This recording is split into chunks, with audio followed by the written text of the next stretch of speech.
অনেক মানুষ আছে দেখেন, অজু করলাম, অজু করার পরে কোনো মানুষ যদি বায়ু নিগৃহীত করে দেয়, কি করে দেয় কথা বলেন, বায়ু বাতাস বেরিয়ে গেছে, এখন অজু যে ভেঙে গেল, এখন যুক্তি খুঁজতে আসে যে এর মধ্যে আবার কি কারণ আমার হলো যে মানুষের অজু ভেঙে গেল, বাতাস বেরিয়েছে।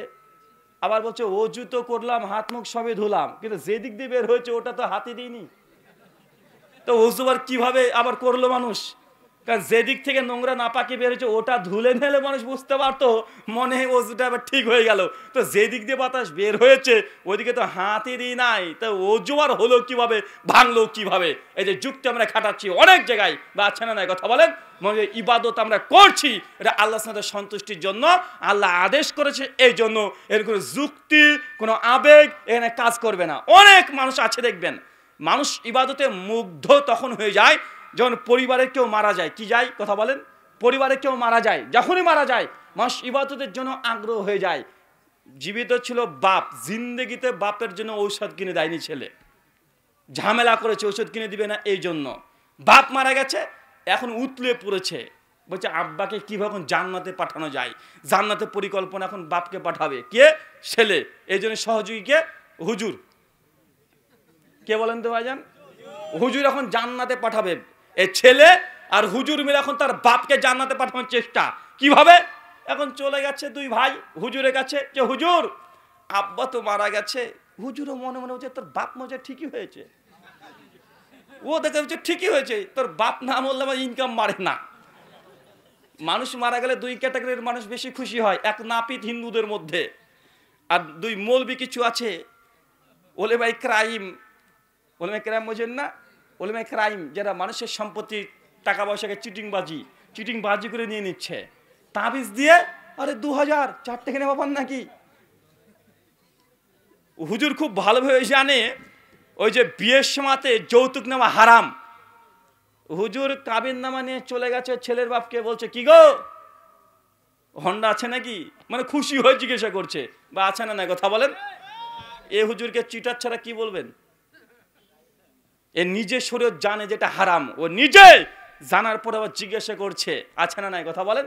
আছে, কারণ ও জানছে যে অধিকাংশ সমাজে বিয়েতে এই জিনিসটা ডিজে বাজছে, হুজুর তারপরে চলে যাচ্ছে ওখানে ডিজে বাজছে, হুজুর বলছে আলহামদুলিল্লাহ, ওখানে গিয়ে কি কিরাত করছে, ওখানে গিয়ে আবার ওয়াজ করতে শুরু করে দিচ্ছে, আছে না নাই। কেন? ওই যে হুজুর বিয়ে বলে 5000 টাকা পাবে, তো এই হুজুরকে ওলেমাই প্রাইম বলবেন না ওলেমাই ক্রাইম বলবেন কথা বলেন। কোরআন হাদিসে ভাষা দুটোই, একটা ওলেমাই কেরাম আর একটা যে ওলেমাই সু, কি কথা বলেন। সূরা আরাফ খুলবেন 170 থেকে একদম 190 পর্যন্ত আয়াত পড়বেন, ওলেমাই সু। ইহুদিদের মধ্যে এরকম কিছু ওলেমা ছিল, আল্লাহ তাদের বর্ণনা করেছে, এটা কোরআনের ভাষায় বলছে ওলেমাই সু, এটা আধুনিক ভাষাতে আমি বলেছি ওলেমাই ক্রাইম। আর ওলেমাই কেরাম মানে সম্মানিত আলেম ওলেমা, এটা এখনকার বর্তমান যে ট্রান্সলেশন করে আমরা বলবো ওলেমাই প্রাইম। ভাই ভালো ভালো প্রাইম দেখেন না সব কিছুতে, মোবাইল এই কোম্পানির লাস্টে প্রাইম লাগিয়ে দিলে মনে করছে যে এত 16 প্রো তার মানে প্রাইম, আরে বাবা এটা অনেক ভালো, কথা বুঝতে পারছেন না ভাইজান। তো সমাজে আমাদের অনেক হুজুর আছে মানুষকে জান্নাত যা পাঠানোর জন্য একদম রেডি, অনেকজন আছে একদম, মানুষ মারা গেলে দেখুন হুজুর আপনার বাড়ির পাশে বারবার ঘোরাঘুরি করে, একটু লক্ষ্য করে দেখবেন। মানে আপনার বাপ মারা গেছে, হুজুর যদি খবর পায় ও বাড়ির নিজের কাছে বাড়ির সামনে ঘোরাঘুরি করবে, আর সে বারবার আপনার পিঠে হাত বোলাবে, আহারে তোর আব্বাটা খুব ভালো ছিল রে, বারবার গিয়ে আপনাকে দেখবেন পিঠে হাত বোলাবে আর কথা বলবে, মানে সবসময় সামনে থাকতে চাচ্ছে, অর্ডার পেলে যেন ওই পায়, সামনে অর্ডার আছে তো বুঝতে পারছেন না ভাইজান, অর্ডার পেলে যেন হুজুরি পায় সব সময় চোখের সামনে, আর সবাইকে গিয়ে মাথায় হাত বোলাবে, এই এটা করতে থাকবে। এটা কি সামনে অর্ডার আছে, কিসের অর্ডার জানেন? বাপ মারা গেছে, হুজুর তখন বলবে কিরে তোর আব্বা তো আসলে কোরআন টোরআন খতম দিয়েছিল কখনো? আপনি বলেন না হুজুর আব্বা তো কোরআনই পড়া জানতো না, খতম দিবে কিভাবে? তখন হুজুর বলছে আরে সর্বনাশ, কোরআন যদি খতম না দেওয়া হয় রে, এটা কোরআনের হক, কমপক্ষে একবার কোরআন পড়তে হবে, যদি না পড়িস হাদিসে নবী বলেছে কিয়ামতের মাঠে কোরআন তোর বাপের বিপক্ষে সাক্ষী দিবে। কথা বুঝতে পারছেন না ভাইজান? একদম হুজুর গিয়ে আপনাকে ভয় ধরে, আর কমপক্ষে একবার কোরআন পড়া ফরজ, না পড়লে কোরআন তোর বাপের বিরুদ্ধে সাক্ষী দিবে। আপনি বেটা আরে সর্বনাশ, আমার আব্বাকে তার মানে কি জাহান্নামে ঢুকিয়ে দিচ্ছে এখন হুজুর, ভয় দেখিয়ে দিয়েছে আগে। হুজুর কি করতে হবে? কি আর করবি, তোর বাপ তো পড়েনি, তোর কেউ কি কোরআন কেউ খতম করে গেছে, তোর ভাইয়ের মধ্যে, বোনের মধ্যে, স্ত্রীর মধ্যে, আর কেউই তো কোরআন পড়া জানে না, তো হুজুর কি করতে হবে? আচ্ছা কোনো সমস্যা নেই, এর রোজার মাসে আমি 3 বার কোরআন খতম দিয়েছি, স্টকে আছে একদম মাল। বা আছে না, কথা বলেন, বলে কি বলে না? ওদের তোর বংশেতে কেউ যখন জানে না, তো হুজুর আছে তো কোনো সমস্যা নাই। হুজুর বলছে রোজার মাসে 3 বার কোরআন খতম দিয়েছি, খুব কষ্ট হয়েছে, 10 দিন লেগেছে একটা কোরআনকে খতম দিতে, একদম স্টক করে রেখে দিয়েছি। তোর কটা লাগবে?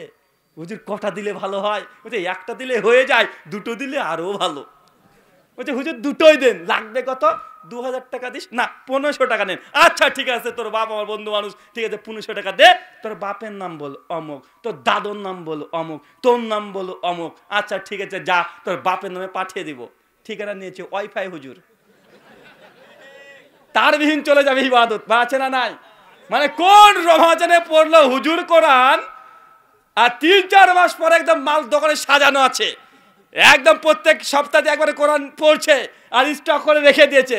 এটা হলো আমার 22টা খতম এখনো থেকে গেল, দোকানে মাল সাজানো আছে হুজুরের। ভাই দেখা যায় কি যায় না, কথা বলেন? এটা হচ্ছে হুজুররা জোর করে ওয়াইফাইয়ের মাধ্যমে আপনার বাপকে জান্নাতে ঢুকিয়ে দিচ্ছে, আর আপনি মনে করছেন যে সত্যি। আরে কিছুই হচ্ছে না, হুজুরের পকেটে 1500 টাকা ঢুকে গেছে। একটু আর কিছুদিন পর আপনি 40 খানা করবেন, হুজুর বাঘ খুশি হয়ে আপনার খানা খেতে চলে আসবে। মানে মনে মনে দোয়াই করে হয়তো হুজুর যে এই গেলা এলাকায় কমপক্ষে সপ্তাহে 1টা করে মাল যেন মরে যায়, 1টা করে মরে যাক, মানে হুজুর আরো বেশি খুশি হয়ে যাবে। আপনাকে এটা জাস্ট আমি বললাম, তার মানে এমন করে এমনটা বলছি না। আল্লাহ সুবহানাহু ওয়া তাআলা আমাদের এই কথাগুলো কথা বলার তৌফিক দান করো, সকলে পড়ি আল্লাহুম্মা আমিন। সম্মানিত কি বলছেন? সম্মানিত শুধু ইবাদতের মধ্যে আমাদের একটাই কথা, যে নবী যা দিয়েছে সেটাকে করেন, নবী যা দেয় নাই বর্জন করে দেন। তাবিজে কাজ হয়, দেখতে পাচ্ছেন হয়েছে, করবেন না, হারাম। কেন? নবী নিষেধ করেছে, কথা বুঝতে পারছেন?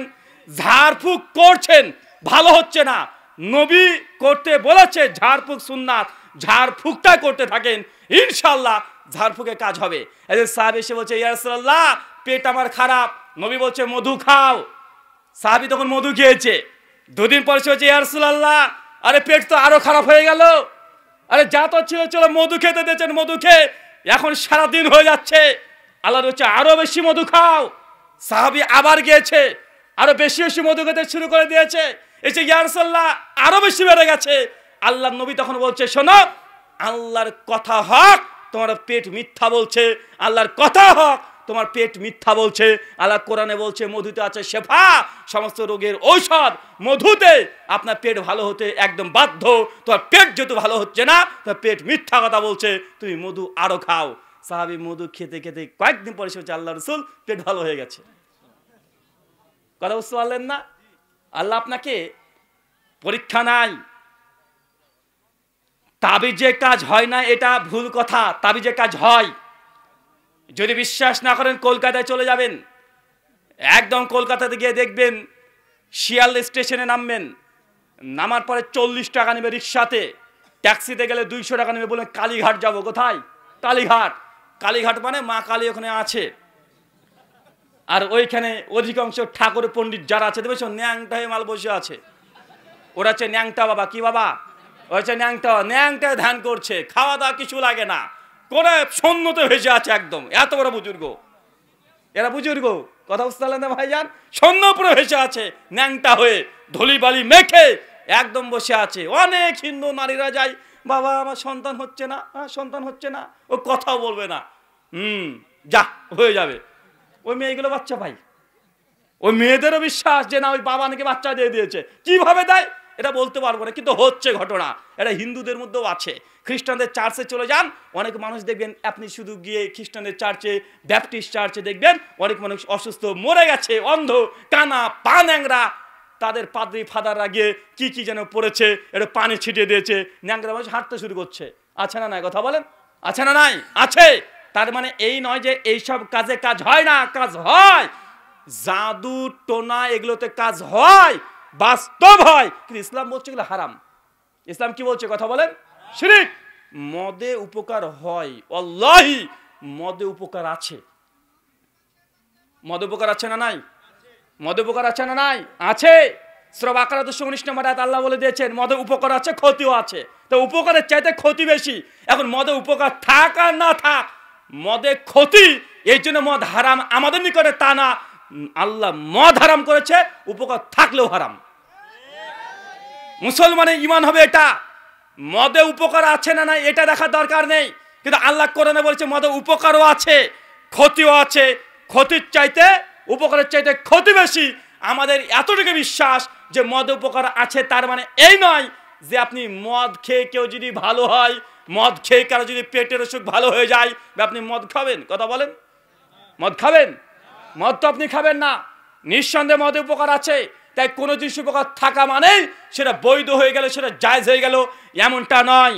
আর কোনো জায়েজ জিনিসের মধ্যে কাজ যদি না হয়, ঝাড় ফুঁকে দেখছেন কাজ হচ্ছে না, এই জন্য আপনি মাদুলি নিতে চলে যাবেন, তাবিজ নিতে চলে যাবেন যে না অমুক হুজুর তাবিজ দিলে কাজ হয়। আরে হয়তো, কিন্তু নবী যেটা হারাম করে গেছে, আল্লাহ নবী যে শিরক বলে গেছে, এটা কাজ হচ্ছে কি হচ্ছে না এটা গুরুত্বপূর্ণ নয়।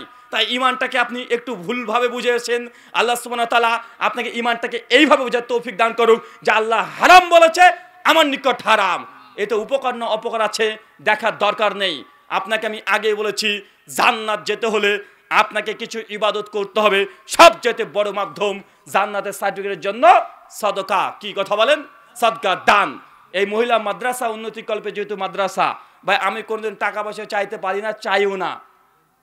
কর্তৃপক্ষ বারবার বলছে যেহেতু নতুন তৈরি হয়েছে, আপনার যতজন আছেন কারা কারা হালাল উপার্জন করেন একটু হাত তোলেন তো। এই জন্য আমরা আলোচনা কমপ্লিট করে প্রশ্নোত্তর মধ্যে প্রবেশ করছি। প্রশ্নোত্তর চলতে থাক, আর আপনার টাকা যারা আছে সবাই পকেটে হাত ভরেন আর দিতে থাকেন। ইনশাআল্লাহ যদি কোনো রোগ বালা মুসিবত থাকে, শুধু নিয়াত করে আল্লাহ এই 100 টাকা দান করলাম, আমার ছেলে অসুস্থ আছে এই জন্য, আমার মা অসুস্থ আছে এই জন্য। কথা বুঝতে পারছেন? এটা নেক নিয়াত করে পকেট থেকে হাত ভরে যা ইচ্ছা দিয়ে দেন, ধৈর্য ধারণ করেন, ইনশাআল্লাহ বালা মুসিবত দূর হবেই হবে। এটা আল্লাহর নবী বলেছে। আল্লাহ সুবহানাহু ওয়া তাআলা আমাদের এই কথার প্রতি ঈমানি জজবা বৃদ্ধি করে দাও। সকলে পড়ি আমিন। জি।